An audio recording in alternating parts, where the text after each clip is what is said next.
rise to privilege raised prior to the break regarding Standing Order 31 is known as members' statements.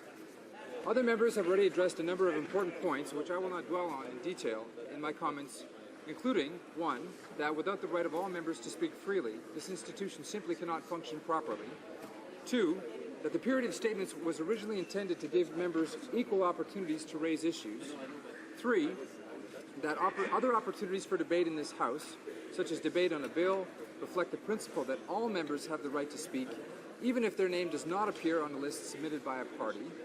4, that the decision by Speaker Sauvé to ask parties for guidance or lists of members to speak was done solely as a matter of efficiency for the Speaker and was never intended to give the various parties a veto over who could speak.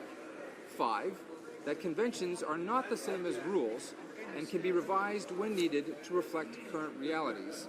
6, that SO31s were not intended to be used as partisan. And 7, that even if we view our parties as akin to hockey teams, the Commons is more like a house league than the NHL, and you as the convener need to step in when some players are not getting equal time on the ice. As I said, I will not examine these points in further detail, but instead I hope to add to your understanding of the issue by examining the history of Standing Order 31. It is perhaps not surprising to learn that members have used various conduits to make statements since at least the time of Confederation. According to the annotated standing orders of the House of Commons, 2nd edition, the rules which guide the period for statements by members trace their antecedents back to at least 1867. For about 60 years following Confederation, a rule existed which permitted motions to be proposed without notice, provided unanimous consent had been granted by the House. In the early to mid-1920s, however, the use of such motions experienced a marked increase.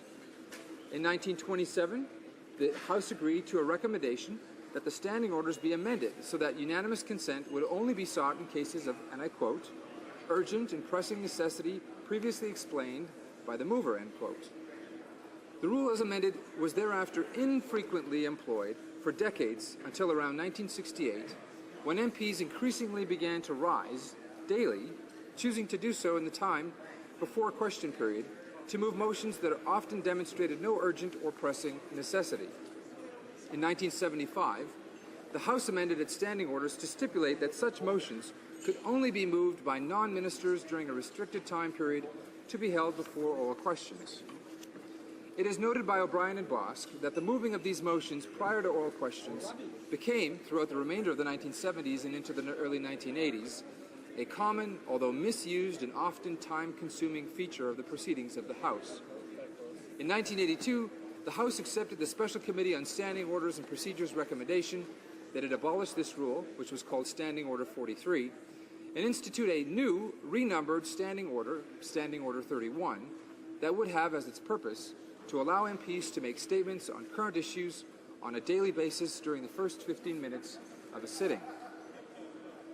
I believe the key point this history teaches us is that members need to be assured reasonable opportunities to speak in this House, and should they be denied fair access, they may feel forced to use other opportunities the standing orders provide to ensure that their constituents' concerns are represented. The House has wisely recognized this tendency, and rather than allowing certain rules to be used in unintended ways, to better accommodate the needs of members, the House has instead set aside specific time for members to have their say. Thus we have Standing Order 31. But SO31s are not unique to our House of Commons, Mr. Speaker. The Australian House of Representatives has a practice that is broadly similar to the period our Parliament has, and they too set aside time for statements by members. During the time designated for non-government business, a 15-minute period is set aside prior to their question time for members' 90-second statements. During this time, any member, other than a minister or a parliamentary secretary, may be called by the Speaker of the House to make a statement on any topic. In calling which member is to speak, the Speaker alternates between government and non-government members, with those who have not spoken given preference over those who have spoken already. Independent members are also called upon with a frequency appropriate to their relative representation in the House. Likewise, the British House of Commons provides time for member statements, as do the legislatures of Alberta, British Columbia, Manitoba, New Brunswick, Newfoundland and Labrador, Ontario, Quebec, Prince Edward Island, and Saskatchewan. I will spare you the details of each of these variations on the times allotted and the number of speakers each day and so on, but I will emphasize that there are two important points to be drawn generally from these various legislatures. First is that such statement periods are reserved for legislators who are not members of the Cabinet. As ministers, generally, they have a separate set of speaking privileges and opportunities assigned to them in each legislature. Fundamentally, the widespread and codified existence of a period for statements in so many different legislative bodies recognizes the need of legislators everywhere to have an outlet to briefly express their various needs or concerns. A second lesson that we can draw from Westminster and the provinces is that in many instances it is the codified practice that the Speaker alone decides on the rotation of speakers and not the various parties. This is to say, the Speaker can be aided by a list but is not bound by a list. The Speaker is rightfully seen in these many legislatures as the impartial referee who will determine that the right to speak is apportioned equally to all members, regardless of party affiliation. I would urge you, Mr. Speaker, to consider that if members in this place are to be accorded equal speaking rights under SO 31, then you and you alone can guarantee that these rights are respected. Indeed, our own House recognizes this very principle of equal time already when it comes to private members' business. Under private members' business, every member who is not a member of the Cabinet has an equal opportunity to participate. The schedule of who gets to participate in introducing private legislation is arranged in a rotation, regardless of party affiliation, as we all know. The same principle should apply to SO 31s. A rotating schedule would allow every MP an equal opportunity to participate in this critically important speaking opportunity. Now, I'm aware of members who have suggested that if you want to speak freely in this place, you should become an independent. I know we all agree that free speech is fundamental to the proper working of this institution, and the idea that someone should have to leave their party just to be able to make a one-minute statement in this House is simply not justified or reasonable, nor is there any precedent for this drastic step in other parliaments. In considering all the points that have been made, Mr. Speaker, I would urge you to consider this.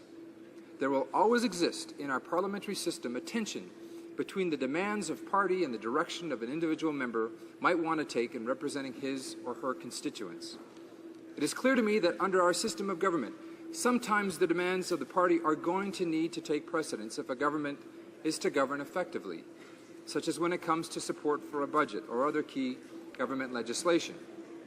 However, there are also times when the rights of a member to speak freely should be paramount. Standing Order 31, speaking slots, are one of those times.